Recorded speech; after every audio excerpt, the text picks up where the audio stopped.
What is the electron configuration for copper?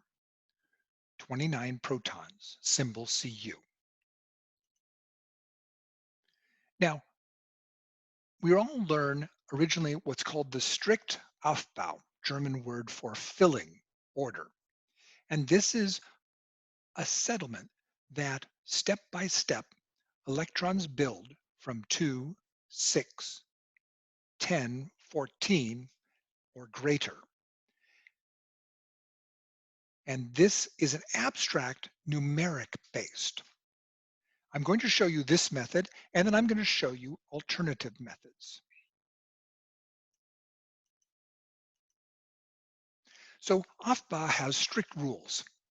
It's abstract, partial shells are allowed. The filling order is the S subshell with 2, then the F, then the D, and then the P. And further, there's some rules that the D fills with N, but the energy is really the N minus 1. And the F subshell fills with N, but the energy is lower at N minus 2. Now, the Arno diagrams and methods basically describe this same process, but the understanding that these electrons are in hemispherical systems. So there's 2 hemispheres. I've shown only one here in the picture. Further, that there are 3 vectors, pushing it out and pushing it towards the poles. The towards the poles makes this structure thing. And finally, this works by the acceleration physics stack, the field acceleration physics stack. Now, this is not that far different than the abstract one, but it has 3D engineering. Along the straight up and down, you can see in each subshell, there's 1 electron at each pole. They line up very nicely because they're attracted to the poles. The first one goes to the poles. Now there's a second pole, so you get 1 electron on this side and 1 on the other. So the first subshell is 2 electrons and it's called subshell S. From there, it builds step by step, layer by layer, subshell by subshell, outward from the poles towards the equator. And these are held by the shell layers underneath and the shells closer to the poles. So that sets a very different set of rules for filling.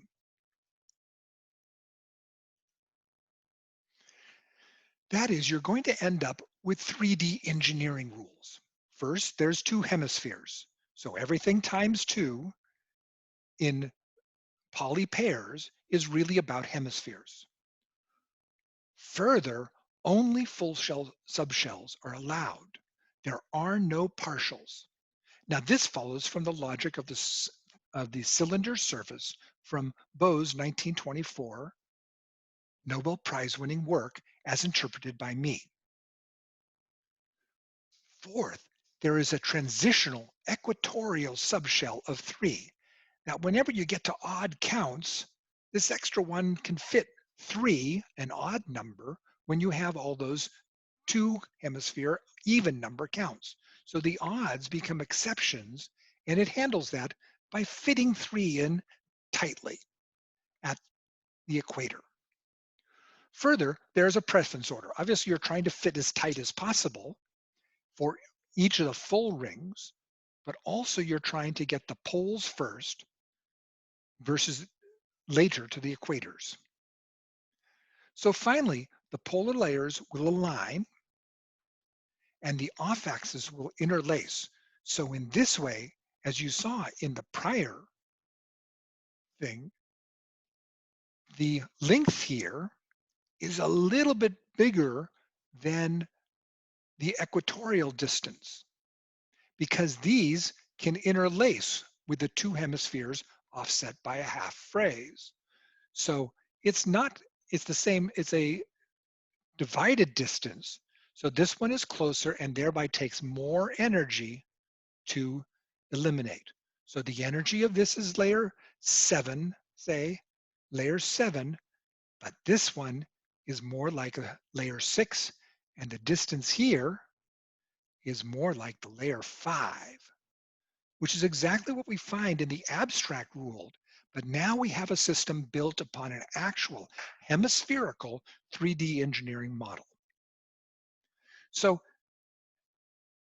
now let's talk about specifically the copper atom. So according to the strict aufbau rule, it is argon plus 4s2 and then 3 of, in the 3D, 9 of the 10 electrons. So that's 2 plus 9 equals 11. That's the number of electrons in the outer shell. All right. Now, per Wikipedia, they say it's even more partial shells. This one is a partial shell 4s1 of 2, and this one is a 3D 10 of 10 full. So the partial moves to one end. But that, of course, would give it an extremely strong electric dipole moment. Now, the Arno diagram method, which is the 3 vectors and 2 hemispheres, says this is a 4s2, a 4p6, and then a 4 EQ for equatorial 3. The equatorials are always 3. You can see this, 1 at each pole, that's the subshell S, 3 in each subshell P in the end cap cylinder. And remember, this one is the same, but it's offset by 1/2 phase so that these are at straight 180 degree angles. And that leaves room for 3 here. Now, every Arno diagram then adds up. You have 1 plus 3 plus 3 plus 3 plus 1. That's 9, which is what's in the outer shells.